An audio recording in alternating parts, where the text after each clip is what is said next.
que estamos destinados a devolver bien por mal. Evidentemente, devolver bien por mal es trabajoso, nos cuesta, contradice a las fuerzas primeras de nuestro ser, que es el egoísmo, el orgullo, la soberbia, que se interpone la ira, quién sabe si la venganza. Todas estas cosas tienen que quedar siempre debajo de este propósito, de este saber, de esta ciencia de Dios, de que habla la Sagrada Escritura en bastantes pasajes, la ciencia de Dios, que es precisamente el crecer en las virtudes. Estas virtudes que nos ha recordado San Pablo cuando se las dirige a los romanos. Ser cariñosos, estimaos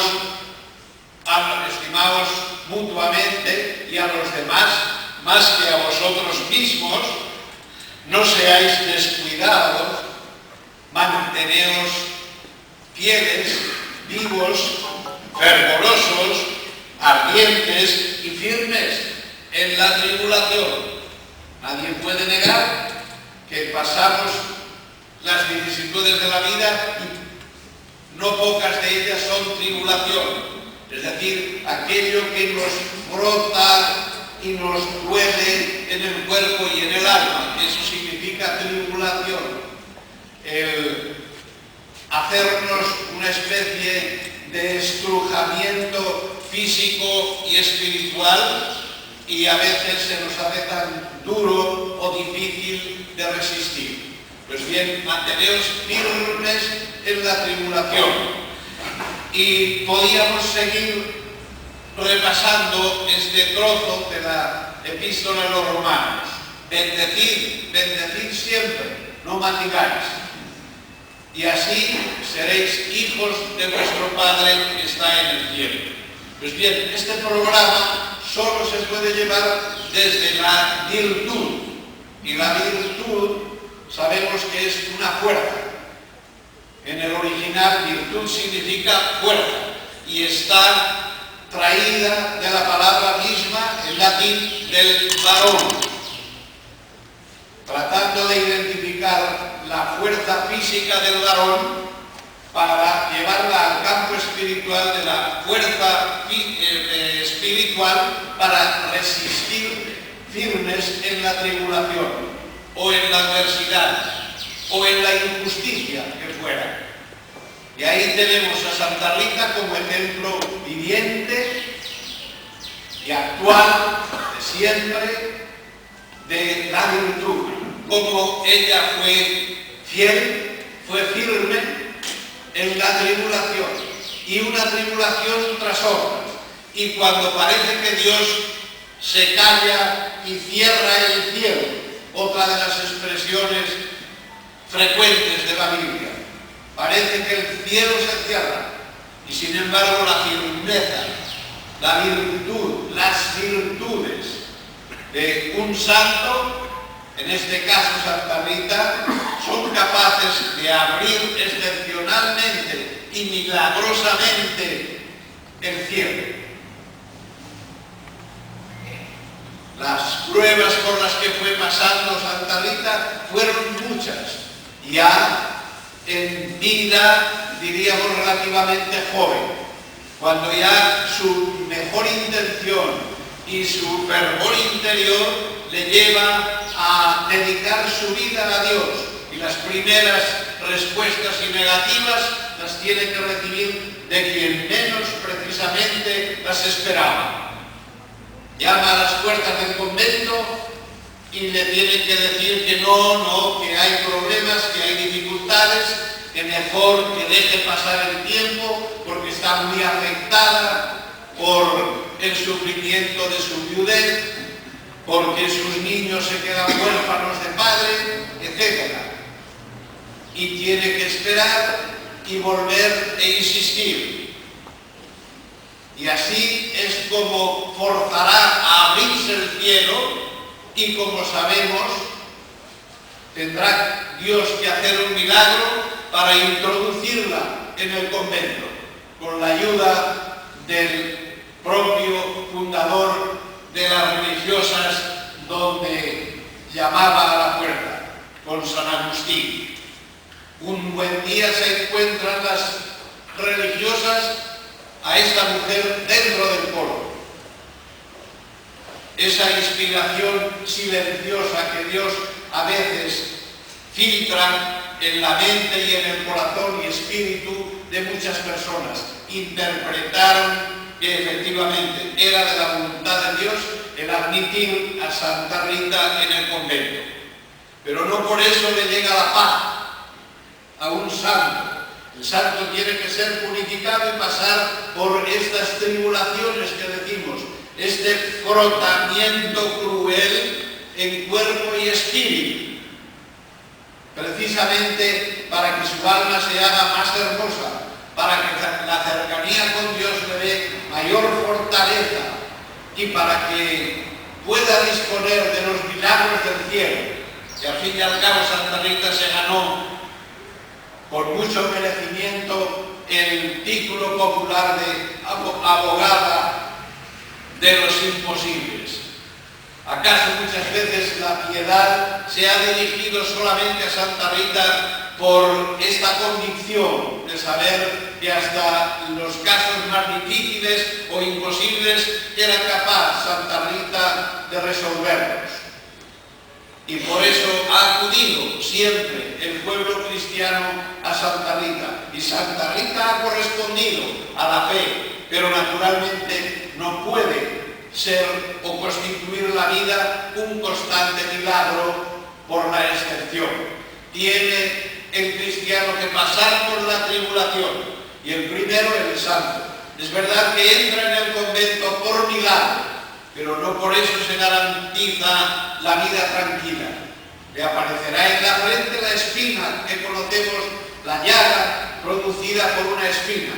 Ella se nos dice que había pedido a Dios ser herida por las espinas de la corona que llevaba Jesucristo y no ser agraciada con las rosas. Pues bien, en este caso sí oye Dios, porque muchas veces tenemos que hablar así en los términos humanos. Oye Dios una petición que humanamente o físicamente o temporalmente no nos favorece. Y ahora sí responde Dios, precisamente para ir purificándonos, para que la virtud se haga más firme en la tribulación. Y entonces le aparece esta llaga en la frente que le supura de manera fétida y repugnante. Y las mismas monjas tienen que dar la vuelta al claustro por no encontrarse con ella. Y tienen que recluirla en soledad. Esta es una de las pruebas muy duras. Ella que con la mejor voluntad del mundo había querido entrar al convento para encontrar una unión más entera con Dios, para cumplir mejor su voluntad, y ahora se encuentra con esta humillación y con esta enfermedad que la recluye de la compañía de las monjas. ¿Dónde está el Señor que me favorece? ¿Dónde está el Señor que me responde? ¿Dónde está el cielo al que clamo? Todas estas pruebas las pasan muchas personas, como oímos con alguna frecuencia, y tiene que estar firme la piedad y la fe que es luz, incluso de la inteligencia, pero que es luz para comprender los trazos y las maneras de obrar de Dios. Y la fe que es confianza en Él a prueba de todo. Fides es confianza, fe. La fe a prueba de cualquier cosa. Y aquí está la fe y confianza de Santa Rita. Va permaneciendo fiel y recibe esas humillaciones como pruebas de tribulación por las que tiene que pasar. Ya lo había experimentado en vida.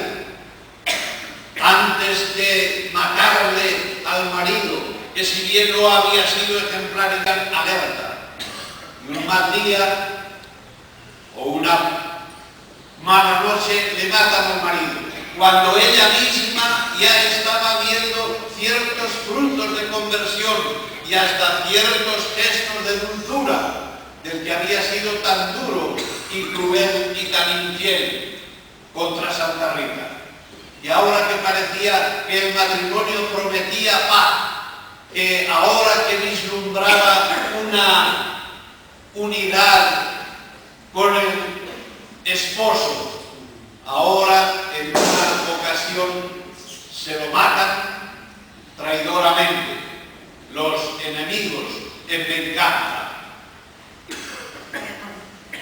Dios no le da ni el consuelo de conocer y de saber que ha muerto con los sacramentos. Tiene que ser durísimo para una esposa cristiana tan fielmente entregada al Señor reconocer o no conocer, mejor dicho, el final, al menos dentro de la Iglesia, de su esposo. Y solo lo tiene que atribuir a la misericordia de Dios. Pero mentalmente le puede quedar la incertidumbre, la duda, y tiene que asegurarse que sus sufrimientos, sus tribulaciones y sus pruebas los tiene que aplicar y vienen siendo aplicados por la conversión que ya era eficaz de su esposo, aunque ella no haya visto el perdón de la Iglesia representado por un sacerdote que le dio la absolución a su esposo. No, tiene que encomendarlo a la misericordia de Dios y quedarse humanamente siempre con este recuerdo. Otra prueba que se acumula, y lo mismo con los hijos. Estos valores de que tanta necesidad tenemos hoy y tanta urgencia ante la vigencia oficial y universal e imposición de este mundo, de este cochino mundo, que dirá San Pablo. Puede sonar la palabra un poco rara o dura, porque no nos atrevemos a decir las palabras de San Pablo, las palabras fuertes y duras de San Pablo.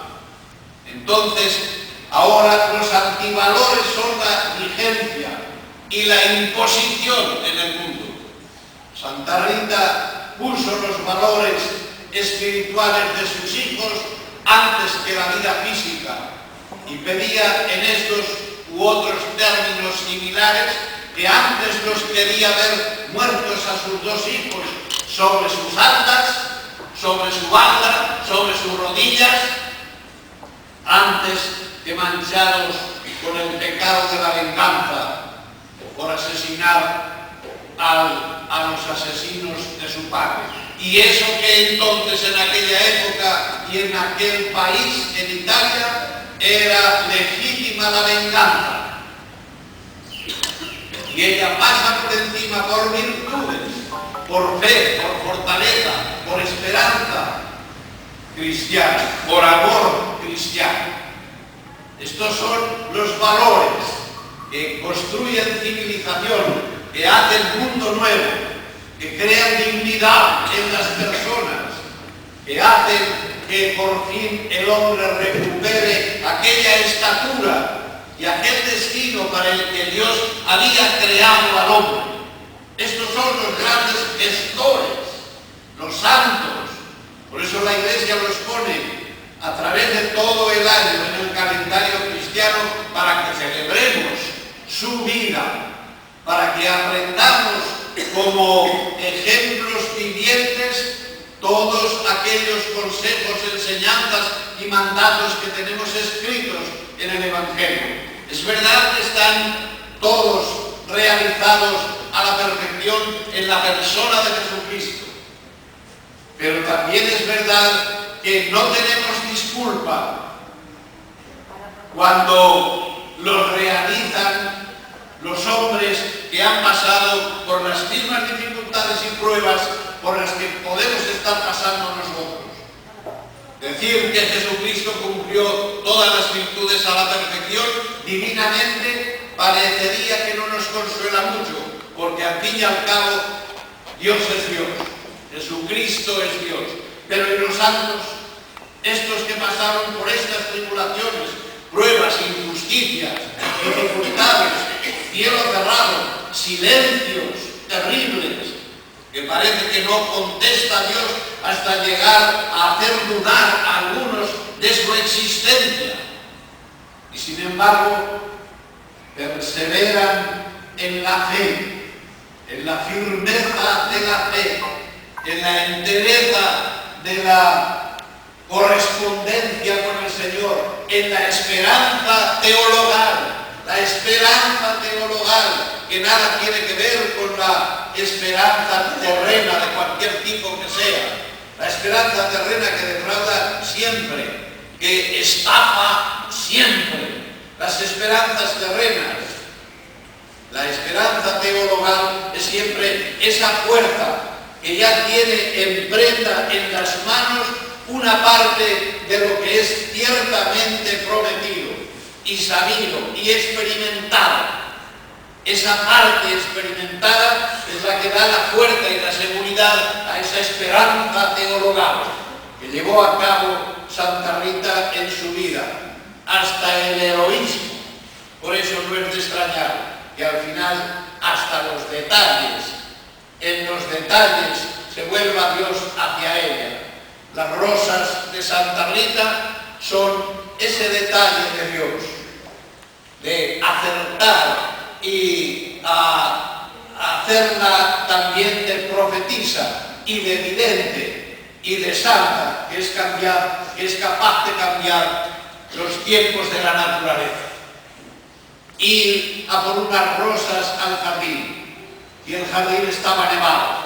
Todos sabemos que las rosas en el hemisferio norte no aparecen hasta el buen tiempo de mayo. Y sin embargo, Santa Rita se encuentra con estas rosas que no son otra cosa que el milagro, la condescendencia de Dios a esta fidelidad enorme, indescriptible, que fue esta mujer y tantos santos del calendario y tantos otros santos cuyas biografías no conocemos y tienen este rango y estatura de vidas heroicas, firmes, fieles, como la de Santa Rita.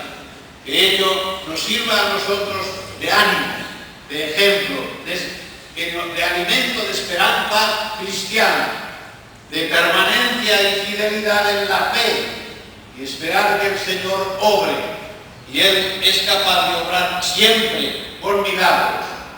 Solo el crecimiento de nuestra fe será capaz de ir leyendo las realidades que ocurren en nuestra vida, que muchas son milagrosas, son milagros, y por no estar entrenados o suficientemente crecidos en la fe, no los advertimos. Y si creciéramos en sensibilidad de fe, advertiríamos entonces muchas de nuestras cosas, de nuestra vida familiar y de nuestras relaciones, y aquellas cosas que a veces no nos explicamos no son otra cosa que milagros bien hechos de Dios, bien camuflados o disimulados en el tejido de nuestra vida, pero que solo necesitamos crecer en la fe para reconocerlo y agradecerlo el milagro por siempre. Y esto será a la vez el alimento de ir o de seguir creciendo en las virtudes, en la fe, en la esperanza, como nuestros santos. Hoy nuestra Santa Rita, que ella nos fortalezca y nos imbuya de esa virtud y nos haga caminar por nuestra vida con mayor esperanza y más firmeza en la fe. Amén.